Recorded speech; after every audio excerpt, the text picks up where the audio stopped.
नमस्कार। फेरि एउटा जलविद्युत कम्पनी आइपिओ लिएर आएको छ, सुपर हुदी हाइड्रो पावर लिमिटेड। ल आउनुहोस्, आज हामी यही आइपिओको बारेमा सबै कुरा बुझौं। यसमा लगानी गर्नु कतिको सही होला? ल सबैभन्दा पहिला कुरा गरौँ पैसाको। कम्पनीले बजारबाट कति पैसा उठाउन खोज्दैछ त? जम्मा जम्मी 12 करोड 86 लाख रुपैयाँ हो। यति बराबरको शेयर सर्वसाधारणको लागि आउँदैछ। अब लगानी गर्ने सोचमा हुनुहुन्छ भने यी मितिहरू चाहिँ टिपेर राख्नुहोला है। आवेदन खुल्नेछ फागुन 5 गते र बन्द हुनेछ फागुन 11 गते। र सधैँ चाहिँ प्रति किता 100 रुपियाँको दरले कम्तीमा 10 किताको लागि आवेदन दिनुपर्छ। ठिक छ, पैसाको कुरा त भयो, तर यो पैसा आखिर जाँदैछ कहाँ?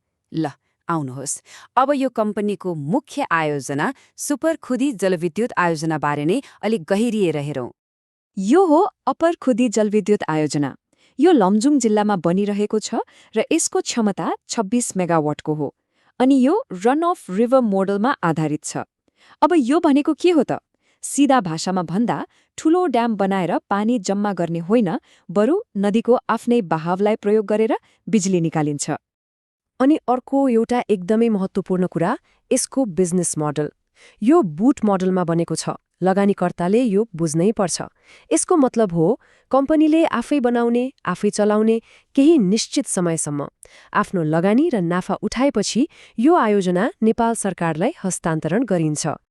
ल त आयोजना के हो, कसरी चल्छ भन्ने त थाहा भयो।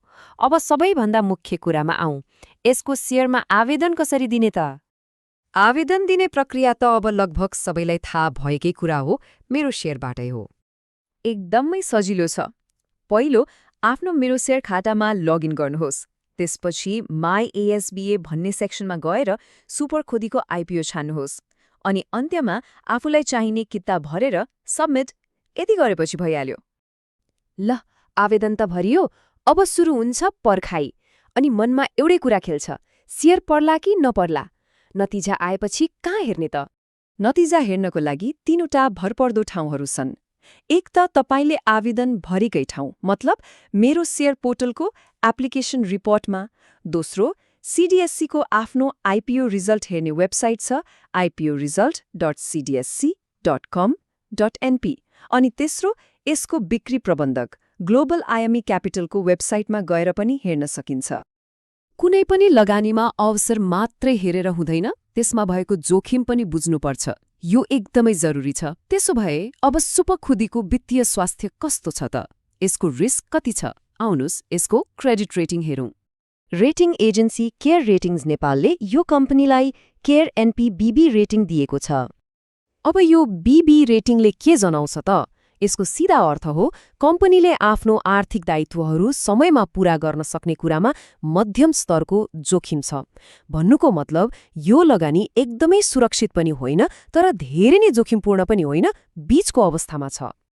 कम्पनीको समग्र रेटिङ त भयो, तर यसले ब्याङ्कबाट लिएको ऋणको पनि छुट्टै रेटिङ हुन्छ। जस्तो कि लामो समयको लागि लिएको ऋणको रेटिङ केयर एनपी बीबी छ भने छोटो समयको लागि केयर एनपी एफओ छ। यसले कम्पनीको फाइनान्शियल हेल्थलाई अझै प्रष्ट पार्छ। ल अहिलेसम्म हामीले धेरै कुरा गर्यौं। अब एकचोटि सर सबै मुख्य बुदाहरूलाई फेरि हेरौँ, ताकि केही नछुटोस्। मुख्य कुरा के भयो त? पहिलो, यो 26 मेगावाटको हाइड्रो पावर प्रोजेक्टको लागि आइपिओ हो। दोस्रो, आवेदन दिने समय फागुन 5 देखि 11 गतेसम्म। तेस्रो, आवेदन मेरो शेयरबाटै दिनुपर्छ, कम्तीमा 10 किता। र चौथो, सबैभन्दा महत्त्वपूर्ण, यसको क्रेडिट रेटिङ अनुसार यसमा मध्यम स्तरको जोखिम छ अनि यो बूट मोडलमा सञ्चालन हुने आयोजना हो। अब यो सबै जानकारीपछि अन्तिम प्रश्न आफैलाई सोध्नुपर्ने हुन्छ। एकातिर आयोजनाको सम्भावना छ, अर्कोतिर मध्यम स्तरको जोखिम छ।